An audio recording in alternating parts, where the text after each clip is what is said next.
ሰላም ጤና ይስጥልኝ ጓደኞቼ። ዛሬ የምናየው የኢትዮጵያ ተወዳጅና ባህላዊ ምግብ የሆነው የዶሮ ወጥ አሰራር ነው። ቀለል ባለና ደረጃውን በጠበቀ መልኩ ቀይነቱ፣ ጣዕሙ ልዩ የሆነ ዶሮ ወጥ አሰራር እንዴት እንደምሰራ አብረን እናያለን።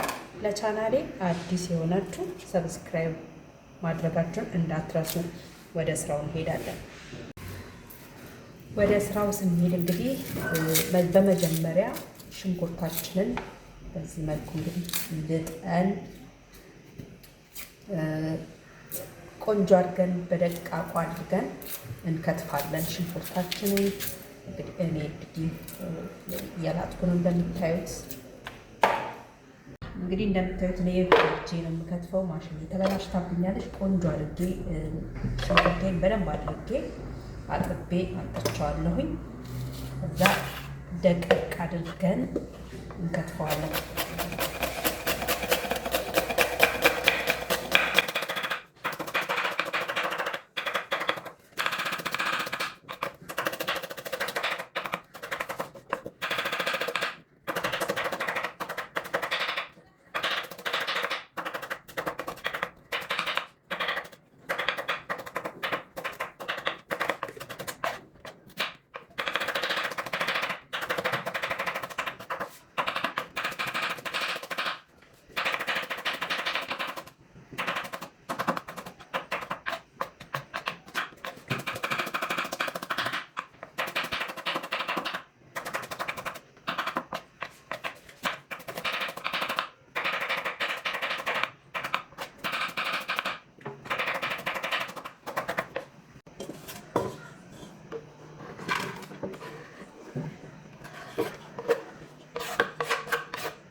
በዚህ መልኩ እንደዚህ አድርገን በደንብ ክትፍ አድርገን ደቀቅ አድርገን ከትፈናል። በማሽን ካላችሁ ግን ማሽን መፍጨት ትችላላችሁ።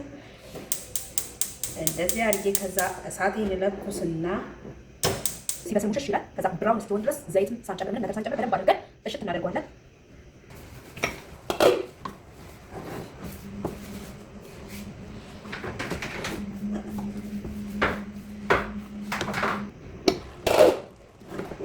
ሽንኩርታችን እየበሰለ ነው። ከጎን ደግሞ ዶሯችንን እያጠብን ነው።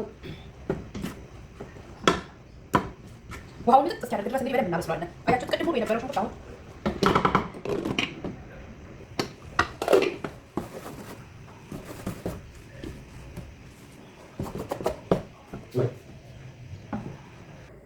እንደምታዩት ዘይታችን እንደዚህ እንደምታዩት ሽንኩርቴ እንደዚህ ብሎ በደንብ ብሎ ብራውን እስኪሆን በስሎኛል። ይሄ ሽንኩርት በነገራችን ላይ በቃ ውሃውን ምጥጥ አያደርግም። ግን ቲፕ ላድርጋችሁ አንድ ነገር፣ ምንም ውሃና ዘይት ሳትጨምሩ መጀመሪያ ሽንኩርቱ በሽንኩርቱ ውሃ ብቻ በደንብ በስሎ ምጥጥ ሲል ዘይታችሁን ስትጨምሩና ስታበስሉት በጣም የሚጣፍጥና ቆንጆ የዶሮ ወጥ ይሆንላችኋል። እና መጀመሪያ የነገርኳችሁ ሽንኩርታችንን ከተን ተለቅ ባለ ድስት አድርገን ከዛ በኋላ ውሃውን ምጥጥ እስኪል ድረስ በደንብ አድርገን እንደዚህ ማብሰል ብራውን እስኪሆን ድረስ እናበስለውና ከዛ ዘይታችንን ስንጨምር በጣም ቆንጆና የሚጣፍጥ የዶሮ ወጥ ይሆንልናል። በመቀጠል እንግዲህ እኔ ዘይቱ ውሃውን ምጥጥ አድርጎልኛል። ዘይቴን እጨምራለሁ። እናንተ የምትፈልጉት መጠን፣ እኔ አንድ በዚህ ነው የማደርገው። ሽንኩርቴ እንግዲህ ምጥጥ አድርጎልኝ ዘይት ጨምሬያለሁ። በዚህ አንድ የከፈትኩ መስሎኝ ሳላሳያችሁ። ከዛ ደግሞ እንግዲህ ዘይታችንን ከጨመርን በኋላ እንግዲህ በደንብ አድርገን ደግሞ እሽት አድርገን እናቁላለዋለን። ትንሽ ከዘይቱ ጋር ደግሞ ጥብስ እናደርገዋለን ሽንኩርቱንና ዘይቱን። በመቀጠል እንደዚህ እንግዲህ ዘይታችሁና ሽንኩርቱ በደንብ ከተቁላላ በኋላ ጥብስ ካደረጋችሁት በኋላ በርበራችሁን ትጨምራላችሁ። እኔ ግን የምሰራው በአዋዜ ነው። አዋዜ ስላለኝ በአዋዜ ነው። አዋዜ ካላችሁ ጥሩ፣ ከሌላችሁ ግን በርበሬያችሁን ጨምራችሁ ደግሞ በደንብ ታሹታላችሁ። እንደዚህ አድርጌ ሁለት በርበሬው በጣም ቀይና ቆንጆ በርበሬ ስለሆነ እንዲህ ሁለት ከግማሽ 2 ማንኪያ እና ያው አንዱ በደንብ አልሞላ። እንደዚህ አድርጌ አደርገውና በደንብ አድርጌ አዋህደዋለሁ።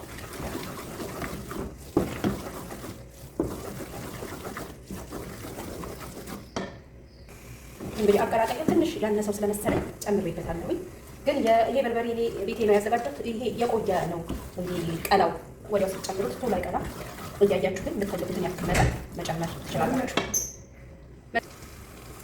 ማቁላያ እንግዲህ ከፈለጋችሁ ጥቁር አዝሙድ ሊፈጭቼ ነው። እሱን ጨምራችሁ ለማቁላያ በተለይ ቀይ ወጥ ልትሰሩ ስትሉ ብታቁላሉበት የእውነት በጣም የሚያጣፍጠው። እኔ ቀይ ጨምሬ ትንሽ አብሬ አቁላለዋለሁ።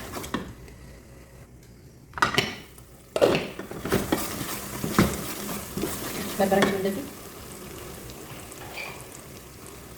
ከጎን ውሃ አፍልተን ቀጥ እያደረግን እናሸዋለን።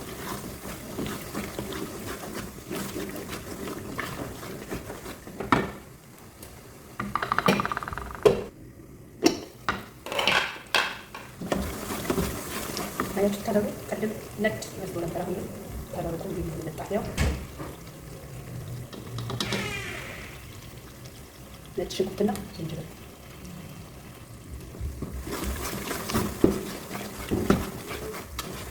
ነጭ ሽንኩርትና ዝንጅብል ከጨመራችሁ በኋላ ግን በጣም ጥንቃቄ ይፈልጋል። ምክንያቱም ነጭ ሽንኩርትና ዝንጅብል የማሳረር ባህሪ አለው። ስለዚህ በደንብ መጠንቀቅ ይኖርባችኋል። ነጭ ሽንኩርት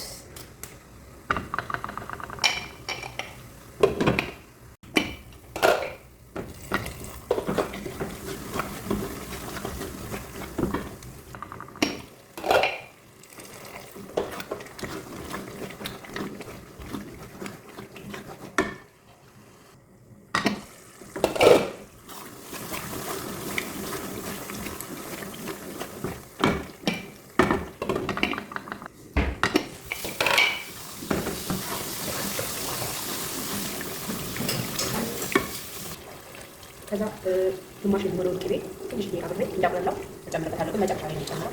በደንብ አድርጌ ከዚህ ጋር ታሻዋለሁ።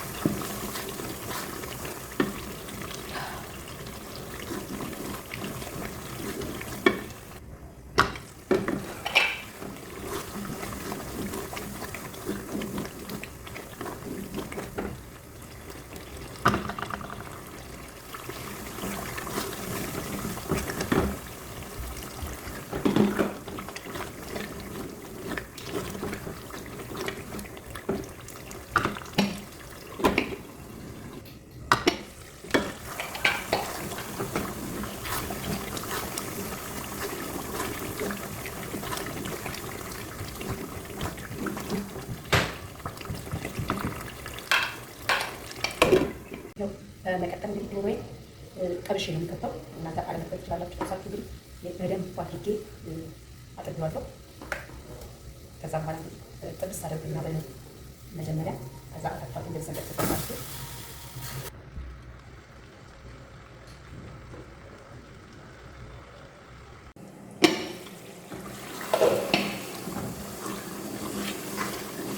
እንደምታዩት ቆንጆ ብሎ ተቆላልቶልኛል። በመቀጠል ዶሮዬ እንደዚህ ጠብሼ አውጥቼዋለሁ። ከዛ እንደዚህ ቆረጥ ቆረጥ እያደረግኩ ነው የጠበስኩትን ዶሮ ተጨምረውና ደግሞ አብሬ አቁላለዋለሁ። ከፈለጋችሁ ግን እንደዚሁ መጨመር ትችላላችሁ ሳትጠብሱ።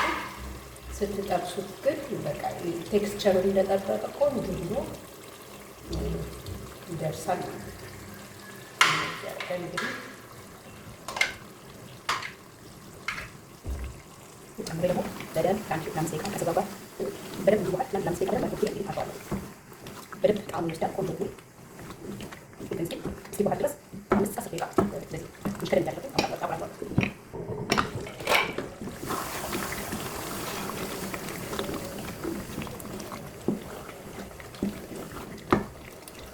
ሽታ ገራቸው ሽልስማ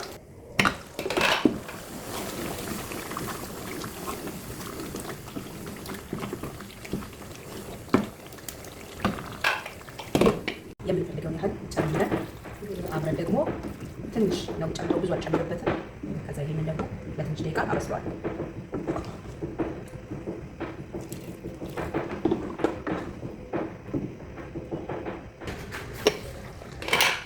ዶሮአችን ይበቃል።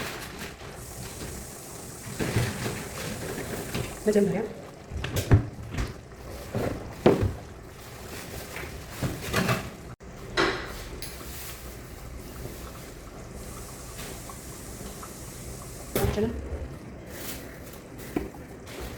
አላሳያችሁም እንጂ ሳቅላላ ጨምሬበታለሁ። ከዛ መከላከችንን ጨምረን ትንሽ ስላነሰው ብዙ አልጨምርም። ጨው ጨምርና ከዛ የቀረን ምግቤ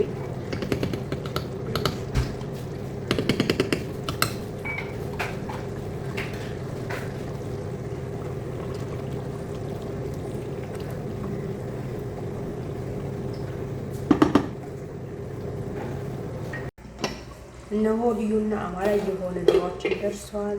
ከትኩስ እንጀራ ጋር እናቀርበዋለን። ሽታው ራሱ ቤቱን ውድ አድርጎታል። እናንተ በቤታችሁ ሞክሩት። ቪዲዮውን ከወደዳችሁት ላይክ ማድረግ፣ ጓደኞቻችሁ ደግሞ ሼር በማድረግ እንዲሁም ደግሞ አስተያየት ካላችሁ በኮሜንት ስር ልታስቀምጡን እጠይቃችኋለሁ። በሌላ በቆንጆና በአዲስ ስራ እስከምንመለስ እዚህ ላይ ሰናበታችኋለሁ። ባይ ባይ።